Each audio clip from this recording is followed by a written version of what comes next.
30ஆம் வசனம் வாசிக்கலாம். 30ஆம் வசனம்.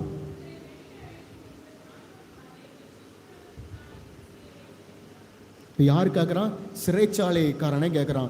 அவர்கள் பாடின பொழுது சிறைச்சாலை கதவுகள் அஸ்திமா இருந்தாமல் அந்த பூலகமும் அசைந்ததும் அல்லாமல் இந்த சிறைச்சாலைக்காரனின் உள்ளமும் அசைக்கப்பட்டது. அவங்கள முடிச்சிடணும், அவங்கள அசைச்சிடணும், அவங்கள முடியாமல் பண்ணிடணும் அப்படின்னு நினச்சவங்க அதுக்கு ஆப்போசிட்டாக அப்படியே மாற ஆரம்பிக்குது. இந்த சிறைச்சாலைக்காரன் உள்ளே அசைக்கின்ற அவன் என்ன பண்ணுறான்?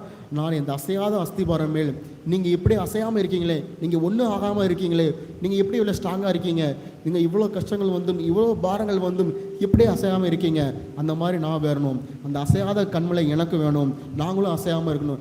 எங்கள் நம்பிக்கை ஆடி போயிருக்கிறது, எங்களுடைய விசுவாசங்கள் இப்போ அஸ்திபாரம் முற்று நிற்கிறது, எங்களுக்கு அதே பேஸ்மெண்ட் வேணும், எங்களுக்கு அதே ஃபவுண்டேஷன் வேணும்னு சொல்லிட்டு அதே பவுல்கிட்ட வந்து அவன் கேட்குறாங்க. அது மட்டும் இல்லாது அவன் குடும்பம் அனைத்துமே கண்மையான கிறிஸ்துவ மேல் அஸ்தி